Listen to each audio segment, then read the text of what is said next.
The new grain types of the Ptolemaic period required a great deal of water. Farmers needed to ensure they had effective, consistent irrigation. The Nile's rising and receding waters naturally irrigated most of the crops. Areas where the Nile didn't reach, such as gardens and vegetable plots, required an irrigation tool known as the shadoof.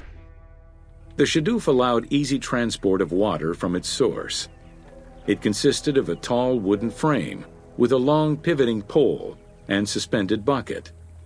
The system could be raised and lowered with little effort.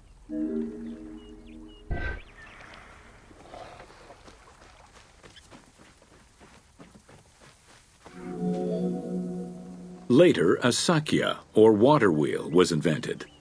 The sakya needed animals to turn the wheel, which rotated buckets through the water. It drew the water to an elevation of 3.5 meters and enabled a great deal of control over the irrigation process. This improvement supplied larger areas and thus resulted in larger harvests.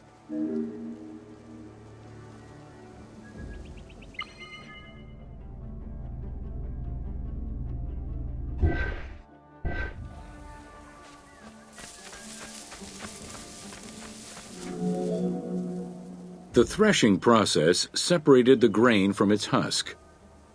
Workers would spread the ears on clean ground. Oxen, cows, or donkeys were then guided back and forth to trample the grain. This continuous movement worked the grain loose while preventing the animals from eating it. Unwanted chaff and straw were swept away, or gathered and added to the mud used to make bricks, to make them stronger.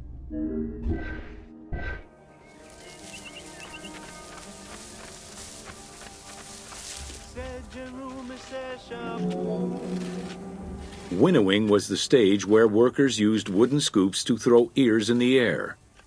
The wind carried off the chaff, leaving the heavier seeds to fall to the ground. This action was repeated until the undesired materials were sifted out. Grain waste was mixed with manure or other organic substances to produce brick-shaped dung loaves that could be easily burned.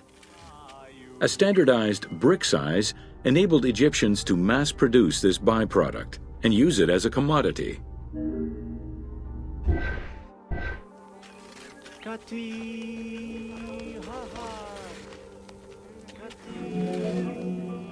Transporting large amounts of grain required ships equipped to carry heavy loads. These goods were moved during the Nile's flooding season, when the river was deep enough for large ships. The transports stopped at checkpoints to accommodate customs and police controls, as well as for technical requirements and weather conditions.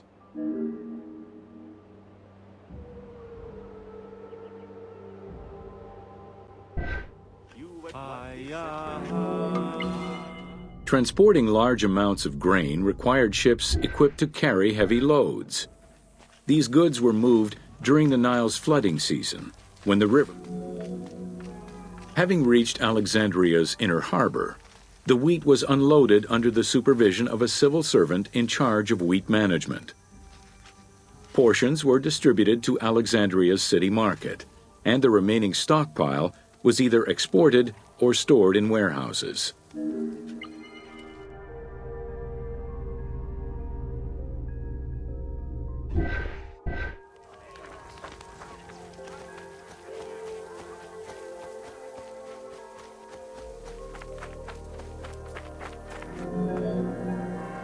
Grain storage facilities were located across all of Egypt.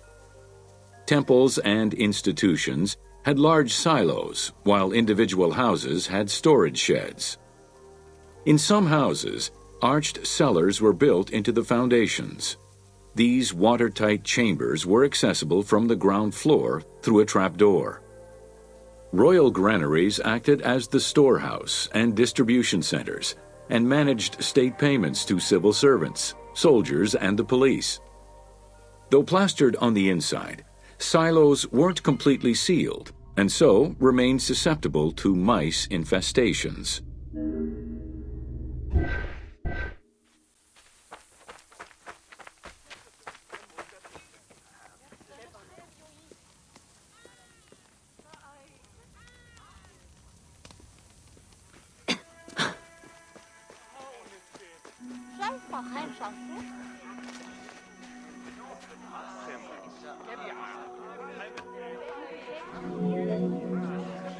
When the grain was ready for processing, it was poured into bowls and pounded into a coarse flour.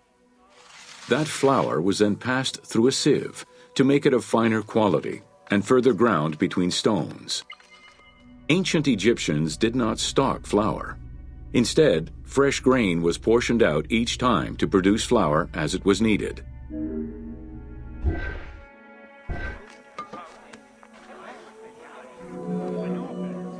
The sieves used by ancient Egyptians were unable to filter out sand and stones. Grit often passed into the flour, causing long-term tooth abrasions among all classes of Egyptians.